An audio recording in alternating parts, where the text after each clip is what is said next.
Sejam bem-vindos! Hoje continuaremos com a leitura bíblica e continuaremos para finalizar finalmente o livro de Gênesis, né? Hoje contaremos a história de José. José do Egito, o filho preferido de Israel. Se vocês bem se lembram, finalmente Jacó muda o seu nome para Israel para se tornar o grande patriarca, né, da nação que iria surgir. E José, que é filho de Raquel, ele é o preferido de Israel. E por conta disso mesmo, né, por ser o filho de Raquel, ele era o mais amado, porque Israel amava muito Raquel, né? Raquel sempre foi o amor da sua vida, né? E por isso mesmo José dispunha de regalias, certos tipos de regalias, né? E o pai até dá uma túnica especial para ele, né? Uma túnica longa, enfim, uma túnica bonita. Mas tudo isso, na verdade, causa muitos ciúmes nos irmãos de José, né? Sempre quando tem alguém que é preferido ali, principalmente em questão paterna ou materna, causa muitos problemas dentro da família, né? Mas a situação só piora quando José conta por 2 vezes um sonho que teve, né? Onde o pai e os irmãos estariam se curvando perante ele, né? O sonho famoso é que a lua e as estrelas se curvam, né? Diante de José, que é um sonho simbólico, né? Que representa o pai e os irmãos, né? Mas isso daí causa até uma certa ira no pai de José, Israel, e ele admoesta, né, José na frente dos irmãos ali, porque isso era muito desrespeitoso, né? Um senhor, um patriarca, se curvar perante o filho, né? E logo depois nós temos a traição dos irmãos de José. Devido ao intenso ciúmes, os irmãos de José planejam matá-lo, né? Enquanto eles apacentavam as ovelhas, ao verem José chegando de longe, eles intentaram matar o irmão, né? Eles quiseram, falaram, não, vamos matar esse cara, já chega, a gente não aguenta mais esse cara, principalmente depois do sonho, dos sonhos que José contou, aí ficou uma situação insustentável, né? Mas aí eles acabam jogando, né, o José num poço, né, num poço seco, e aí eles ficam ali discutindo o que vai fazer, vai matar, não vai? E quem convence de não matar José é o mais velho, né, Rubem, que fala, não deveria, nós não devemos matar ele, né? Muito provavelmente Rubem, ele tá, vamos dizer assim, com o filme queimado perante o pai, né? Porque ele saiu com a concubina, Bila, né? A concubina de Israel. Então, por conta disso, ele acredita que a culpa, caso José morra, a culpa recai sobre ele. Então ele fala, não, pessoal, é melhor a gente pensar em outra coisa, não vamos matar ele não. E aí Judá tem a excelente ideia, né, excelente entre aspas, né, de vender José, né, para os ismaelitas. Se vocês bem se lembram, os ismaelitas são os filhos de Ismael, né, os descendentes de Ismael, que já estavam começando a ser os nômades ali no deserto, né, que depois posteriormente vão se tornar os islâmicos, todos os árabes, né, que vivem na área desértica ali, onde hoje é Israel, mas enfim, existe toda do deserto arábico ali. Mas enfim, essa é uma outra história. Porque Judá fala para vender o José, porque fala, o que a gente lucra? O que a gente vai lucrar matando ele? É muito melhor a gente vender, que pelo menos a gente ganha alguma coisa, né? Então os irmãos acham uma ótima ideia, né? E vendem para os ismaelitas. E os ismaelitas, por sua vez, vendem o José para os egípcios, né? Que os ismaelitas não ficavam com escravos, né? Eles eram nômades, né? Então os egípcios compravam muitos escravos, né? E logo em seguida, isso a gente vê uma faceta de Judá, uma faceta perversa de Judá, né? Que está ali negociando o irmão. E logo em seguida já fala que José foi vendido para os egípcios e começa a contar a história de Judá. Por quê? Judá vai ser essencialmente importante dentro de todo o contexto bíblico, né? Judá vai ser um dos patriarcas, né? E Davi vai ser descendente de Judá. E posteriormente Jesus será descendente de Judá. Então Judá é um personagem muito importante dentro da história bíblica. E a família de Judá, os descendentes de Judá são importantes. Então, como em todo o livro do Gênesis, a gente vai ver uma mudança de caráter, de comportamento, porque vai contar toda a história dele como alguém perverso, alguém ruim, mas que vai ser mudado por Deus, né? Então, como eu disse, a narrativa ela vai se alterar, né? Vai se alterar, vai mudar de José para contar a história de Judá, que vai ser o antecessor de Davi e de Jesus, né? E como eu disse, o objetivo aqui é mostrar a mudança na vida deste patriarca em específico, de cruel e egoísta para um líder dentro da família de Israel. E aí conta, né, que Judá toma por mulher a cananeia Suá, ou Sua, né, mas o mais correto é Suá. E com ela, Judá tem 3 filhos, Onã e Selá. Que é o primogênito, casa-se com Tamar. Mas, por algum motivo, é mau aos olhos de Deus. Isso a Bíblia não explica no que ele era mau aos olhos de Deus. Mas tem essa descrição e fala que logo em seguida ele morre, sem deixar filhos. Então, em algum sentido, Deus mata porque ele era mau aos olhos de Deus, né? Ou enfim, tem essa descrição porque ele morre sem filhos, então talvez tinha-se essa ideia de que quem morre sem filhos era de alguma maneira mal aos olhos de Deus, né? Mas como era costume, quando o filho mais velho não deixava descendentes, o filho subsequente tinha que tomar aquela mulher por esposa e dar um filho a ela, mas aquele filho não seria do vivo, né? Do novo marido vivo, mas sim do anterior que morreu. Como se fosse digamos assim, ele funcionasse apenas como uma semente emprestada, né? Então, o próximo filho de Judá é Onã. Então, Onã casa-se com Tamar, né? Mas, porém, Onã não gosta muito dessa ideia de ter um filho com Tamar e ter que dar uma descendência para o irmão falecido, né? Então, ele acabava jogando sêmen toda vez no chão, né? Então, toda vez ele fazia, em certo sentido, o coito interrompido, né? Então, ele nunca tem filhos com Tamar por conta disso, né? Mas, por isso, Deus se ira muito com Onã. Porque, enfim, tá desonrando Tamar e tudo mais, enfim, né? E logo em seguida ele fala que Onã morre, né? E como o terceiro filho de Judá, Selá, ainda era pequeno, ele não era moço, ainda não era adulto, ele não podia se casar com Tamar. Então Judá pede para Tamar, fala para Tamar esperar Selá, esperar que Selá se torne adulto, e então era para Tamar colocar roupas de luto, de viúva, e morar em outra cidade, para esperar Selá, né? Mas na verdade Judá tinha medo. Judá fez toda essa manobra porque ele tinha medo que Selá, casando-se com Tamar, ele também ia morrer, como se Tamar tivesse uma espécie de maldição, né? Em certo sentido, Judá não estava acreditando no poder de Deus e que seus filhos tivessem sido maus aos olhos de Deus e por isso Deus tinha punido eles, né? E Judá não estava acreditando nisso, então ele tinha medo de Selá se casar, né? Com Tamar e também morrer. Ou, em certo sentido, por Judá conhecer o caráter de Selá, falou, bom, Selá também então vai morrer, né? Ele não é também melhor do que os outros irmãos, né?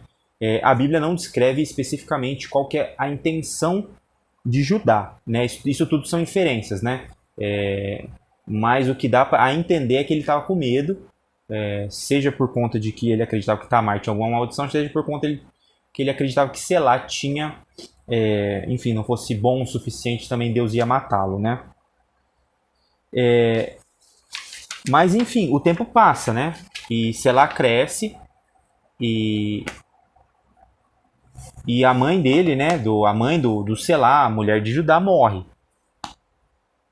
E aí, passando o luto, né, da morte da sua mulher, Judá vai para a cidade onde a Tamar estava morando, né? E, na verdade, Judá tinha se esquecido de Tamar. Passou tanto tempo que ele até esqueceu a promessa que ele tinha feito para Tamar, né?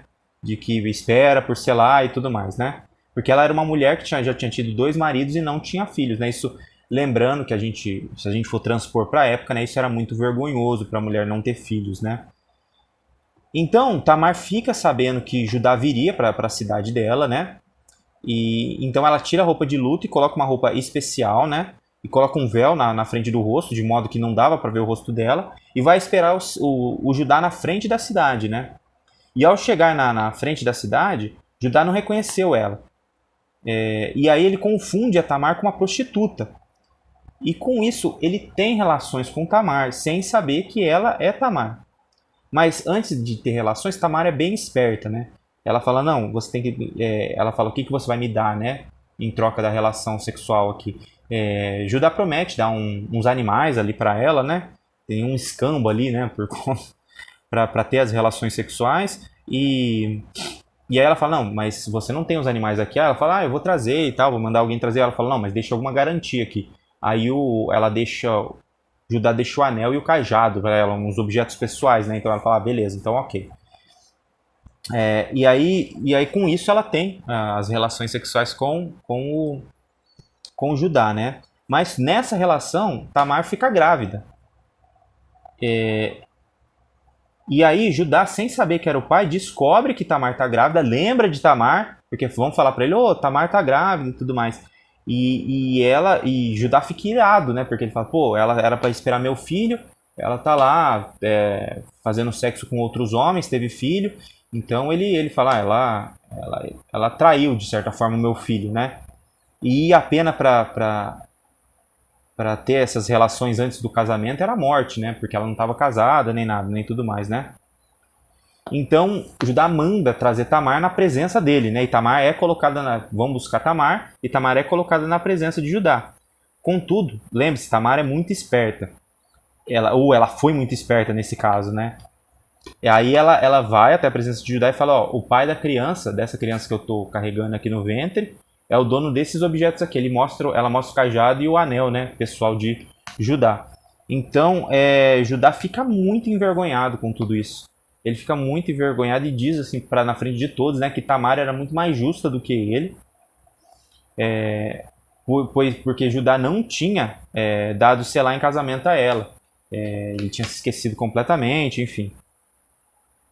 E aí ele separa, né, cuida dela, e ele nunca mais teve relações sexuais com Tamar, né, também. E aí Tamar teve gêmeos, né, dois meninos, Pérez e Zerá.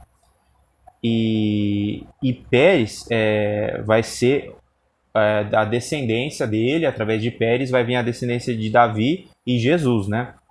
Mas o que a gente nota em todo esse episódio, né, esse episódio lamentável da vida de Judá, é que isso transformou completamente Judá. Porque a gente vai ver Judá um cara relapso, um cara cruel, um cara que esquece as promessas que faz, que vai atrás de prostitutas, tem relação por engano, o que seria a nora dele, né? Enfim, uma vida totalmente torta. Logo em seguida a gente vai ver aqui, continuar a história de José, um líder dentre os irmãos, né? E um homem justo. A gente vê a transformação de Deus na vida dele através de coisas ruins, né? Ele se transforma de um homem ruim e cruel para um homem bom e justo, né? Enfim, depois dessa história de Judá, a gente volta para a história de José, né? Que no Gênesis, talvez tirando Abraão, né? E enfim, a história de Adão e Eva é a história mais famosa de José, né? A Gênesis tem histórias maravilhosas, na verdade, né? E José, ele está na casa de Potifar, né?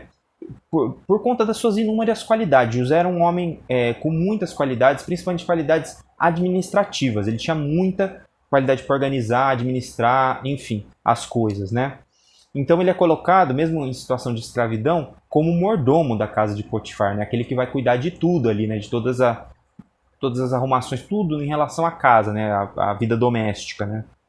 Mas, ao que tudo indica, José era um homem muito bonito, né? E acaba gerando a cobiça ali da mulher de Potifar, né?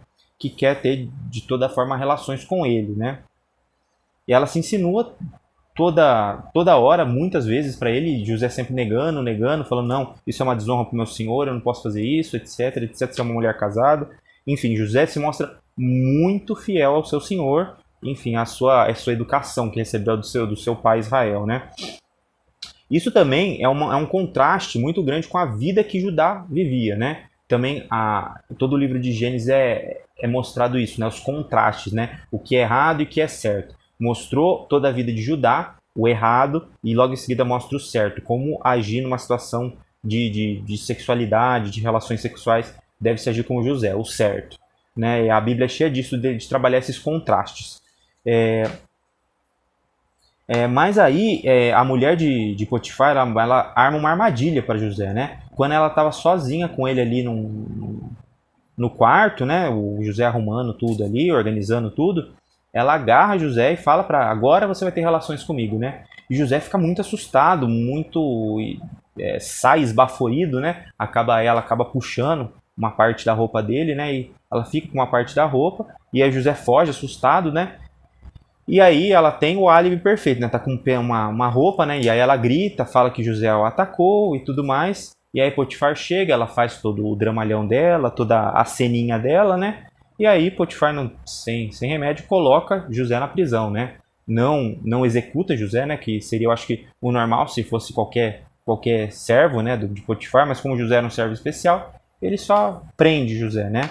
Então José é preso injustamente, né? Por uma acusação injusta. E aí talvez nós temos o clímax de sofrimento, né? De José, que José já foi vendido como escravo e agora está preso dentro da escravidão. Ele foi preso por uma acusação injusta, né? Ele está completamente destruído, né? Mas José, ele é um homem que confia muito em Deus. Mesmo preso, ele continua sendo um bom homem, continua tendo as suas qualidades administrativas muito grandes e usando elas, né? Ele não deixa, enfim, a tristeza, a depressão que seria normal nesse momento, destruí-lo, né? E aí, por conta disso, por conta dele ser um homem muito virtuoso, ele acaba se tornando o braço direito do carcereiro na prisão. E o carcereiro confia tudo nele, né? Ele não tenta fugir, José não tenta fugir nem nada, e ele ajuda o carcereiro em tudo, né? Isso mostra como Deus estava com José, né? Porque por onde ele passa, as pessoas confiam muito nele, confiam as coisas para ele, e ele se mostra muito bom. E tudo isso, né? Todo esse vale que José está passando é algo que vai transformá-lo completamente, né? E aí José tem a famosa cena dele interpretando os sonhos, né? Tanto do padeiro quanto do copeiro que estão ali presos junto com ele, né? Os dois têm um sonho que atormenta muito eles, né? E aí José interpreta o sonho deles, né? E ele diz que em 3 dias o copeiro será tirado da prisão e restituído seu cargo, e em 3 dias o padeiro vai ser enforcado, ele vai morrer, né? Aí ele fala, essa é a interpretação do sonho. Vocês me contaram, eu só estou interpretando, né? E acontece 3 dias depois, né? Acontece tudo exatamente como foi interpretado por José, né? E aí, quando o copeiro está sendo restituído no cargo, José fala assim para ele: não se esqueça de mim, fale de mim para o faraó, porque a pena que eu estou pagando aqui é injusta. Então fale de mim para Faraó. Para Faraó, enfim, Faraó é um homem justo, ele vai me restituir, vai me tirar daqui, etc. Né? Contudo, o copeiro fica tão feliz que sai da prisão que ele se esquece de José completamente. Né? E aí passa-se 2 anos até que o copeiro lembra de José. E por que ele lembra? Porque Faraó tem um sonho, tem, na verdade, 2 sonhos, né? Um atrás do outro. E aí ele chama todo mundo para interpretar, e ninguém consegue interpretar, né? E os sonhos é o seguinte, né? O primeiro sonho são 7 vacas gordas que saíam do rio Nilo. Depois 7 vacas magras e feias também saíam do rio Nilo. E as magras e feias comiam as vacas gordas. E depois outro sonho, 7 espigas de milhos. Boas nasciam, né?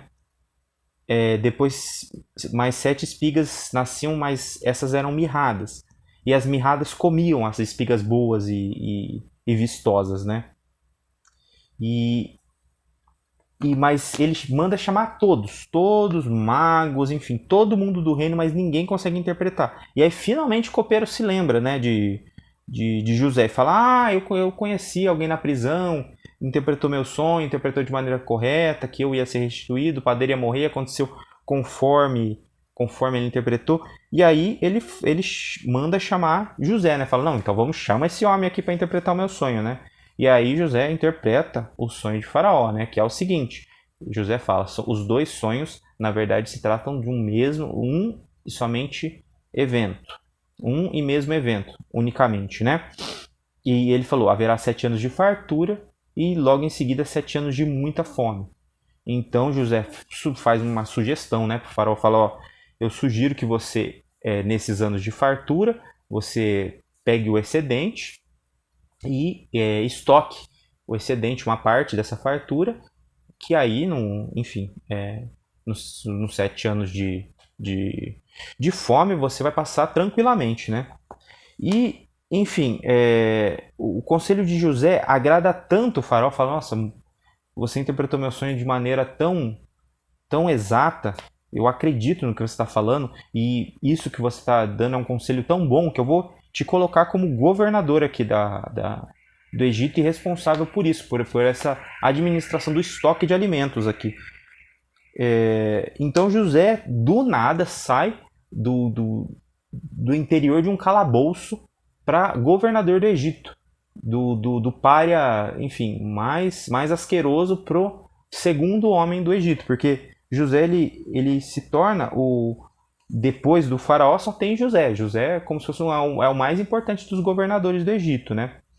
E aí por conta disso, né, porque ele vai ter um cargo, né, no governo de faraó, ele tem que trocar o nome dele, né, de José, o nome hebreu, para Zefanate Paneia, que é um nome egípcio, né? E aí o faraó dá como esposa, né, a Zenate, que ela é filha de Potífera, que é sacerdote de Om, né, que é um deus egípcio, né? Então José é completamente inserido socialmente ali. Ele já tem uma esposa egípcia dada a ele, e com ela ele vai ter 2 filhos, né, Manassés e Efraim. Que Manassés e Efraim depois vão entrar ali como as tribos de Israel, né? Esses dois. E é impressionante como a gente vê uma mudança brusca, né, na vida de José, né? Como eu disse, de pária, de estar ali na prisão, ele se torna um homem importantíssimo já com mulher e filhos, né? E tudo acontece conforme José disse, né? Tem os 7 anos de fartura e depois tem os 7 anos de fome, né?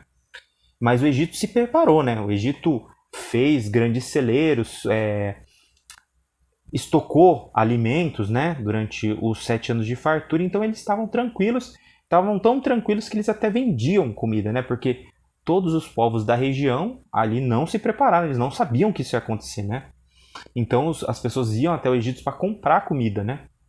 E aí que os irmãos de José, para fugir da fome, eles vão até o Egito comprar comida, né?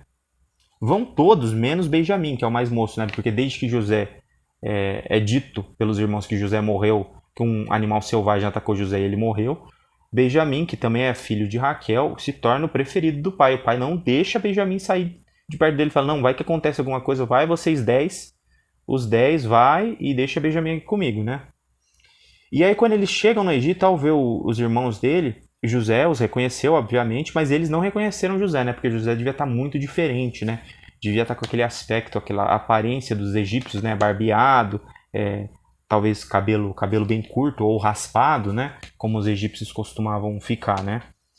Mas por uma questão de higiene eles faziam isso, né? Por conta de piolhos e pulgas, né? Quando os irmãos de José vêm, que ele é o governador, o todo-poderoso governador do Egito, eles se prostram diante de José, né? E aí então José tem um estalo, né? Ele se lembra imediatamente do sonho que ele teve há muitos anos atrás, de que os irmãos iriam se curvar diante dele, né? E Deus cumprindo a promessa que tinha feito a José em sonho há muitos anos atrás, né?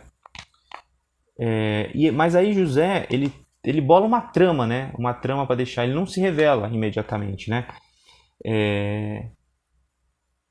E aí ele inicialmente os trata muito mal, né? Com muita rispidez, né? Ele fica acusando eles de ser espião, Claro que eles negam, falam, não, nós somos homens de família, tudo mais. E aí ele fala, vocês são, José fala para eles, né, vocês são homens de família, então vocês falaram que tem mais um irmão, né, cadê esse irmão? Traga esse irmão aqui que aí eu vou acreditar em vocês, né? E aí vocês vão provar que vocês não são espiões, né, trazendo essa pessoa aí que você tá falando, né, que era no caso Benjamim, né? E aí os irmãos de José começam a falar em hebraico, né, entre si, falando, nossa, aí tá acontecendo tudo isso porque é um castigo divino, né, por conta do que a gente fez com José, né? E eles mais discutiam com outros sobre isso, tudo mais. E José ouve, obviamente entende, né, ainda o hebraico, né? E ele se retira para chorar, né, porque ele se emociona com tudo aquilo, né, de ver os irmãos, de se lembrar de tudo que aconteceu com ele, etc, né? E aí sem remédio, né, os irmãos voltam para buscar Benjamim, né? Mas um dos irmãos, Simeão, fica para trás, né, como garantia de que eles iam realmente trazer o Benjamim, né? Falando, fica esse daqui aqui comigo, né? E vocês vão lá buscar o Benjamim, né? Porque se você for espião, esse daqui vai ficar e vai virar escravo, vai morrer, né? Mas de qualquer forma, né, mesmo assim tendo toda essa trama, os irmãos de José conseguem comprar comida, alguma coisa, né? Porque eles falam, não, a gente está morrendo de fome, né?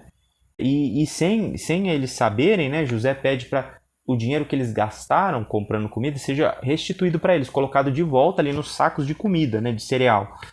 E aí eles voltam, né, para a terra deles, né? E quando eles veem o saco, né, eles acham que aconteceu alguma confusão e ficam com medo, né, de nossa, eles vão achar que a gente está roubando eles, etc, né?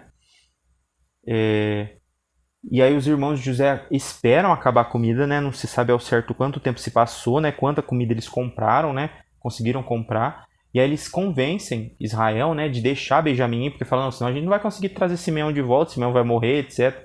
Enfim. E aí Judá jura, ele se coloca na frente, né? De todos, fala, ó, pode deixar, pai, eu cuido de Benjamim, pode deixar tudo na minha responsabilidade. E aí a gente já vê como Judá mudou, né? Judá se torna um líder entre os irmãos, que seria a função de Rubem, que é o mais velho, mas Judá toma essa posição e se coloca ali como cuidador de Benjamim, que é o mais novo, né? Prometendo ao pai que ia trazer Benjamim de volta. E aí, de novo, os irmãos de José voltam ao Egito, levando o dinheiro que José tinha mandado colocar no saco, né? E aí eles falam, ó, acho que aconteceu alguma confusão, né? Enfim, algum engano, esse dinheiro ficou aqui. Aí José fala, não aconteceu engano nenhum, esse dinheiro é de vocês. Enfim, aí eles acham muito estranho e tudo mais, mas eles acham mais estranho ainda porque José convida eles para um banquete na casa deles, né? E eles acham, eles acham que é por conta do dinheiro, né? E ficam com medo de ser tudo uma emboscada, José pegar e matar eles ou prender eles, enfim, eles ficam com muito medo. Mas enfim, José só está convidando mesmo eles para comerem, né? Mesmo eles estando com todo esse medo, né? Fazer um banquete na casa dele, né? Contudo, após o banquete, José manda colocar um copo de prata, né, nas coisas de Benjamim, né? E aí eles estão ali no banquete, depois eles vão, compram comida e aí resolve todo mundo ir embora, né? Aí tá tudo certo, né? Aí vai os 11 embora com mais comida, né? Mas aí quando eles estavam indo embora, né, a caravana deles é parada, né, e fala, olha, um de vocês roubou um copo de prata do meu senhor, né, de José. E aí eles falam, não pode ser, como assim, a gente não faria um negócio desse, etc, etc. Mas aí na revista descobrem que tá nas coisas de Benjamim, né, e todos ficam apavorados, falam, meu Deus, como pode, aconteceu algum engano, tudo mais, e levam Benjamim de volta, vai todos os irmãos juntos, né, para implorar para José, né, para José deixar Benjamim ir embora, né. E nisso, né, Judá se coloca na frente e faz um discurso, né, sobre a honestidade deles, sobre, enfim, Judá se coloca na frente e argumenta para José deixar Benjamim ir embora, né. Mas então, finalmente, nesse clímax de emoção, né, porque se Benjamim ficasse, ele morresse, enfim, fosse escravo, provavelmente, enfim, Jacó, que é Israel, né, ficaria muito decepcionado, poderia morrer, né, de um infarto, coisa do tipo, e José tinha dado sua palavra de que voltaria com Benjamim para casa, né. E aí nesse clímax de emoção, José se revela, fala, olha, eu sou o José, o irmão que vocês venderam, eu tô aqui e tudo mais. e vira aquela choradeira, né? Todos choram de emoção, abraçam José e tudo mais, né? E é nesse clímax que José montou, né? Montou toda essa trama para chegar nesse clímax e eles entenderem o quão mudado, o quão, de certa forma, benéfico até foi tudo isso que aconteceu com José, né? E aí, nesse clima de alegria, né? Os irmãos de Israel, os irmãos de José, perdão, voltam para Canaã e vão buscar o pai, né? Israel, né? Porque, de qualquer forma, por conta da grande fome, né? Todos os hebreus que haviam em Canaã, que estavam em Canaã, resolvem descer para o Egito, né? Toda a família de Israel ali dava 70 pessoas, né? Alguns colocam 72, enfim. Mas é por volta de 70 hebreus descem até o Egito, né? E finalmente, quando os hebreus descem ao Egito, José se reencontra com Israel, com o seu pai, né? Depois de muitos anos, aproximadamente 20 anos aí se passaram, né? E Faraó dá a terra de Gozém para os hebreus morarem, né? A terra de Gozém vai ficar com eles até a época de Moisés, depois de 400 anos, né? E aí nós temos a morte de Jacó, né? Porque depois que os hebreus se estabelecem ali, parece que eles se adaptando, por assim dizer, à vida ali no Egito, né? Eles gozam de certa tranquilidade, porque José é muito bem quisto por Faraó, né? Então toda a família de José vive tranquilamente no Egito, né? Como grandes senhores, né? E aí passa-se o tempo, né? E após alguns anos ali vivendo no Egito, Israel está muito velho, né? E aí José e seus filhos, Efraim e Manassés, vão visitá-los, né? Para Israel abençoar eles, né? Israel também pede para José que enterre ele, Israel, em Canaã, junto com seus pais, né? Abraão e Isaac. E já perto da morte, né, Israel abençoa todos os seus filhos, né, em especial José e Judá, né, que são os mais importantes, né, para ele ali, né. E até é uma grande poesia, né, o capítulo da bênção de Israel aos filhos, né, ele faz uma bênção para cada um, né. O capítulo 49 inteiro, né, é uma poesia em forma de bênção, né. E aí Israel morre, né, e ele é embalsamado. Ele e José são os únicos que são descritos que são embalsamados, né? Os únicos hebreus. E ele é embalsamado e levado até o campo de Efron, né? Que foi comprado há muito tempo atrás por Abraão. E, enfim, logo em seguida a gente tem o final do livro de Gênesis que se encerra com a morte de José, né? Porque após o luto dos 70 dias por conta da morte de Israel, José e seus irmãos vão até Manre, até os campos de Manre, né? Enterrar o pai, né? Que foi onde Abraão, como eu disse, comprou, né? O local ali para servir de túmulo, né? E aí retornando, né? Para o Egito, os irmãos tinham muito medo de José, enfim, depois da morte do pai, querer se vingar dos irmãos, né? Por conta de tudo que tinha acontecido com ele, né? Mas José garante, fala, não, tudo isso ficou no passado, tudo isso serviu para algo bom na minha vida, então não tem, tá tudo limpo entre a gente, né? José tranquiliza os irmãos dele, né? E logo em seguida, o livro de Gênesis finaliza com a morte de José. Ele morre e, porém, antes de morrer, ele pede para que seus ossos sejam levados para Canaã. E isso só vai se cumprir com Moisés, 400 anos depois, né? E José, igual o seu pai, né, Israel, é embalsamado. E ele morre com 110 anos de idade, né? E esse é o final do livro de Gênesis. O livro de Gênesis se encerra com a morte de José. Porque a gente vai ver, a gente vê que José era um grande homem no Egito, muito respeitado. Os hebreus eram muito respeitados, mas os hebreus estão ali junto com outro povo, né, com o povo egípcio, né? E, enfim, vai se passando o tempo, vai vindo outros faraós, e aí a situação dos hebreus vai ficando um pouco mais difícil, né? Isso que a gente vai ver no livro de Êxodo. Mas como vocês puderam ver, né, tive que dividir em 5 vídeos, né? E mesmo assim os vídeos ficaram grandes, né? Que o livro de Gênesis é algo muito tem muitas histórias e é algo muito profundo, né? Cada história tem algo especial, né? Eu gosto muito do livro de Gênesis, é um dos meus livros favoritos da Bíblia, né? Que mostra não só o poder de Deus na vida dos patriarcas, né? Mas como Deus é bondoso e misericordioso, né? Com todos nós. E a vida dos patriarcas é um exemplo disso, né? Mas eu espero que vocês tenham gostado até aqui. Vou continuar fazendo, vou fazer o livro de Êxodo. Não vou dividir tanto, assim, fazer tão detalhado quanto eu fiz, né? O livro de Gênesis, né? Porque o livro de Gênesis é que eu gosto muito dele, né? Mas eu vou continuar fazendo, né? Dos livros. Espero que você acompanhe, continue acompanhando. E que o Espírito Santo de Deus possa continuar iluminando a nossa mente, a nossa inteligência e o nosso entendimento. Fiquem todos com Deus e um forte abraço.